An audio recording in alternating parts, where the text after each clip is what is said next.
Herkese merhabalar, kanalıma hoş geldiniz. Bu videoda sizlere çok lezzetli bir fas yemeği tarifi vereceğim. Lahanayla yapmış olduğum bu yemeğe bayılacaksınız. Lahana sevmeyenler bile hiç anlamadan bu yemeği tüketecekler. Tarife başlıyorum. İlk olarak 250 gram lahanayı rendeden geçiriyorum.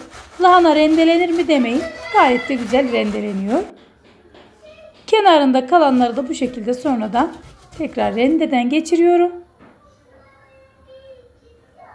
Bu yemeği ilk defa yaptım ve tadına doyamadık. Sizlere de yapıp tadına bakmanızı tavsiye ediyorum. Lahanayı tamamen rendeledim. Üzerine 500 gram dana kıyma ekliyorum. 2 diş sarımsağım var. Sarımsakları da küçük rendeden geçiriyorum. Sarımsakları rendeledikten sonra 3 baş yeşil soğan doğradım. Biraz maydanoz ekliyorum. 2 tane yumurta ve baharatlarımı ekliyorum. Biraz pul biber, karabiber, kekik, kimyon ekledim. Tuzunu ekliyorum. 3-4 yemek kaşığı kadar zeytinyağını da ekledim. Ve şimdi köftemi yoğuruyorum. Lahanalı köfte olur mu demeyin. İnanın çok lezzetli oluyor. Köftem hazır. Şimdi köftelerime şekil vereceğim. Yuvarlak borcamımı daha önceden zeytinyağıyla güzelce yağladım. Ve böyle küçük mandalina büyüklüğünde yuvarlaklar yapıp tepsiye koyuyorum.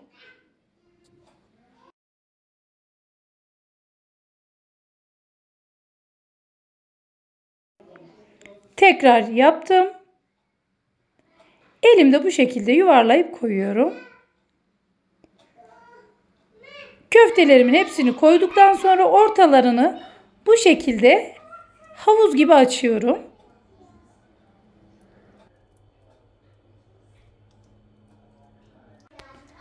Daha yakından gösteriyorum.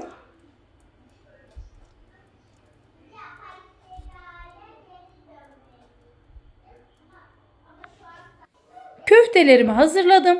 Şimdi öncesinden 200 derece fırında 25-30 dakika köfteleri pişmeye bırakacağım. 4 adet orta boy patatesi daha önceden haşladım. Çatalla güzelce eziyorum. Ezmiş olduğum patateslerin üzerine 80 gram kadar, yani dolu dolu 1 yemek kaşığı krem peynir ekliyorum. İsteyenler beyaz peynir de kullanabilirler. İnce ince doğradığım maydanoz ve biraz da karabiber ekledim. Karıştırıyorum.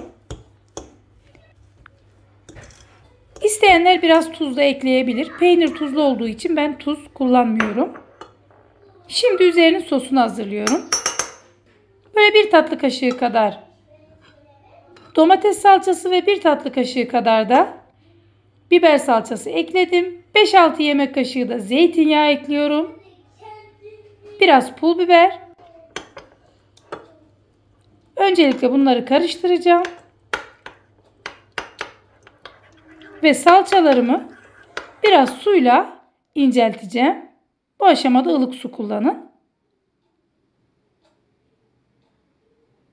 Yaklaşık 1 çay bardağı su kullandım diyebilirim. Güzelce karıştırdım ve kıvamını biraz akışkan hale getirdim. Köftelerim biraz piştiler. Şimdi hazırlamış olduğum patates püresinin üzerine yuvarlak toplar halinde hazırlayıp koyacağım. Videomu buraya kadar izleyenler bana yorum yazarlarsa çok sevinirim. Ayrıca lütfen kanalıma abone olmayı unutmayın. Bana destek olmak isteyenler de videolarımı sevdikleriyle paylaşırlarsa çok sevinirim. Patateslerimi koydum. Şimdi üzerine daha önceden hazırlamış olduğumuz salçalı sosu sürüyorum. Özellikle bu yemeği ilk defa gördüm diyenler yorum yazarsa çok sevinirim. Üzerine rendelemiş olduğum Kaşar peynirini ekliyorum. Ve yemeğim pişmeye hazır. Şimdi yine 200 derecelik fırında üzerleri kızarana kadar yaklaşık bir 10-15 dakika kadar pişirdim.